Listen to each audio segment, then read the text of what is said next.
moi, une de mes questions que j'avais, c'est pour soigner les malades, vous utilisez quel type de rayonnement? Quel type de rayonnement? Alors, en principe, en médecine, on va utiliser effectivement les rayonnements.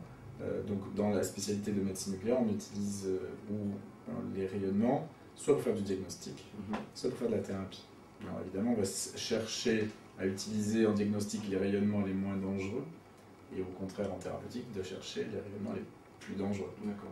Puisqu'il y en a, il faut éviter de créer des lésions, et de l'autre côté, justement, c'est ce qu'on cherche.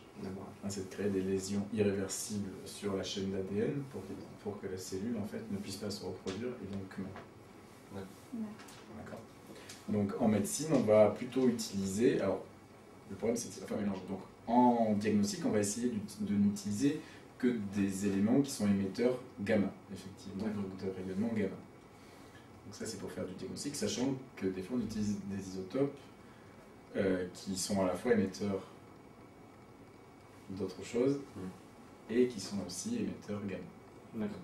Alors on va se servir, des fois on a utilisé pendant très longtemps un isotope effectivement de l'iode, mais qui était à la fois émetteur bêta, enfin on va aller voir, émetteur gamma plus émetteur bêta. Alors on l'injectait à faible dose pour faire du diagnostic et à haute dose pour faire du traitement. Mais dans ce moment, on n'a jamais rien sans rien. Et par contre, pour un rayonnement qui est environnemental, la lésion de la molécule d'ADN, elle apparaît environ combien de temps après Alors ça c'est encore autre chose. Ça va dépendre. Donc en thérapie, on va utiliser essentiellement des rayonnements bêta moins. D'accord, c'est-à-dire quelque chose, c'est lorsque l'élément se désintégrant va émettre un électron négatif. Donc ça, c'est ce qu'on cherche à utiliser. Et c'est ce qu'on utilise depuis le début, sachant que les derniers travaux de recherche font essayer d'utiliser des rayonnements qui sont encore plus toxiques, qui sont les rayonnements Bêta plus, non, alors bêta plus, non, c'est pas très toxique parce que l'énergie n'est pas très importante. Donc on fait du diagnostic avec du bêta plus, effectivement. C'est la particule alpha, carrément. Celui qui va à part dans la fission, on peut avoir autre chose, mais donc on va utiliser de l'alpha. Alors pour l'instant, l'alpha dans la thyroïde, il n'y a pas grand chose. Il y a des essais déjà qui sont avancés pour l'utilisation des rayonnements. Peut-être dans la partie introduction, il faudra le récupérer ça. Effectivement, parce que ça c'est une autre étape qui est très importante, c'est les effets sur la chaîne d'ADN. On en considère deux types. Soit on utilise des hautes doses de rayonnement, et dans ce cas-là, on sait qu'on va avoir des lésions qui vont apparaître. Et ensuite, quand on utilise des faibles doses, on sait que peut-être il y aura quelque chose. Mais ça, on ne sait pas quand. D'accord. Donc ça, c'est ce qu'on appelle les effets déterministes, par exemple, dont on est sûr qu'ils vont apparaître. Donc ça, c'est déterminé. Et ceux qui sont peut-être probabilistes, donc on les appelle en termes consacrés, qui fait très bien dans un truc, ça on dit stochastique.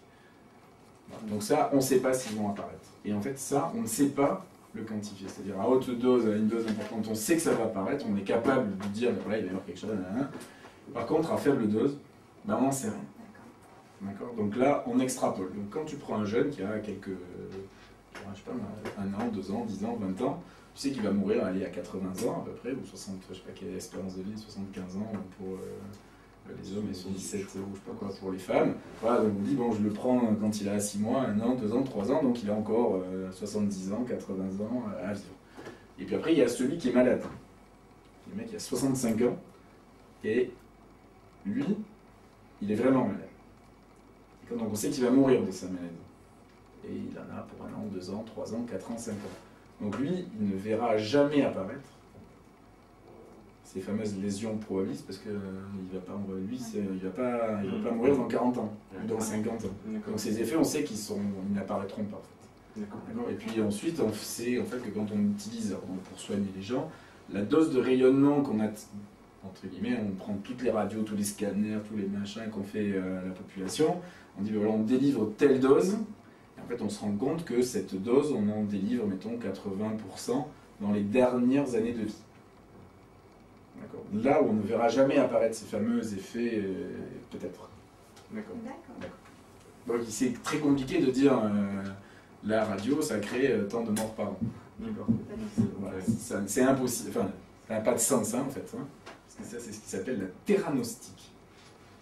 C'est-à-dire, terranostique, en fait, alors terra, c'est l'abréviation de thérapeutique, et gnostique, ça vient de diagnostic. Donc on utilise une même molécule, en fait, pour faire du diagnostic, et si on arrive à faire un diagnostic avec cette molécule, ben on essaie après de l'utiliser pour faire de la thérapie. Donc très rapidement, on a utilisé l'iode, effectivement, à la fois, mais quasiment en même temps, pour faire à la fois, pour marquer, pour voir ce qui se passait en fait quand un patient avait sa thyroïde qui était détraquée, et puis en même temps, pour effectivement aller détruire, comme c'était fixé dans la thyroïde, on dit, bah, tiens, est-ce qu'on ne pourrait pas détruire en fait ces métastases ou ces lésions de thyroïde avec des rayonnements qui a eu là à des doses évidemment beaucoup plus importantes pour créer ces fameux dégâts et éviter évidemment qu'il y ait des phénomènes de régénération. Là où les cellules sont en division, et on estime à peu près que c'est jusqu'à l'âge de 15 ans, le problème c'est que si on irradie une cellule qui est au stade adulte, qui ne va plus se multiplier, en fait, ben, petit à petit elle va vieillir, donc elle va avoir un vieillissement accéléré si on l'irradie, et puis voilà, elle fonctionne plus. D'accord. Par contre, si on irradie une cellule qui est en division, c'est-à-dire qui va donner naissance, une cellule mère qui va donner naissance à 2 cellules filles, eh bien, si on a créé des lésions de la chaîne d'ADN, elle va pouvoir transmettre un ADN dénaturé à ses filles.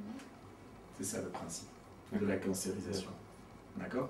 Et donc, si la mutation qui a été obtenue sur la... Alors, il y a plein de choses, parce que la mutation, soit si elle est létale, c'est-à-dire une fois qu'il y a eu cette modification génétique, la cellule, éventuellement, elle peut mourir, donc il ne se passe plus rien. Donc ça, c'est pas très grave. On a la même chose que ce qui se passait finalement à l'âge adulte, où on a abouti à un vieillissement accéléré. D'accord ? Si par contre, on a abouti à une mutation qui pouvait générer un phénomène de cancérisation, donc un phénomène de cancérisation, en fait, c'est, on va dire, 2 choses. Enfin, il faudra regarder un petit peu ce que c'est que la cancérisation, faire simple, parce que c'est assez compliqué, évidemment. C'est globalement aboutir à une cellule est programmée, en principe, alors c'est peut-être remis vaguement en question, mais en tout cas, ce qui était admis jusqu'à il y a très peu de temps, c'est qu'une cellule est programmée pour mourir. C'est pour ça qu'on meurt tous à la fin. Non, parce que de toute façon, on est programmé pour mourir. D'accord. Voilà. Et comme ça, et quoi qu'on fasse, de toute façon, on meurt à la fin. C'est ce qu'on appelle l'apoptose. Et dans les phénomènes apoptose, juste comme ça se prononce, il n'y a qu'un P, qu'un T. C'est là ce qu'on appelle la mort cellulaire programmée. Je ne sais pas si vous avez vu ce terme. Et donc, dans les phénomènes de cancérisation, en fait, la cellule perd cette fameuse caractéristique qui est cette mort cellulaire programmée. Donc, elle deviendrait, entre guillemets, immortelle. D'accord. C'est indépendant. À partir du moment où elle perd cette notion, elle perd aussi sa capacité d'adhésion. C'est-à-dire qu'aujourd'hui, normalement, à part les cellules sanguines qui circulent, une cellule de poumon normale, elle reste dans le poumon. Une cellule de thyroïde normale, elle reste dans la thyroïde. Une cellule d'os, elle reste dans l'os. Une cellule de foie, elle reste dans le foie. Elle ne peut pas partir. Une cellule de foie, elle ne peut pas dire tiens, je m'en vais, je me barre. C'est pas possible. Parce qu'elle a des capacités d'adhésion qui font qu'elle reste. Tandis que dans le phénomène de cancérisation, il y a la perte de cette adhésion cellulaire. Donc ça veut dire que la cellule peut partir de l'organe qui lui a donné naissance. D'où la notion de métastase.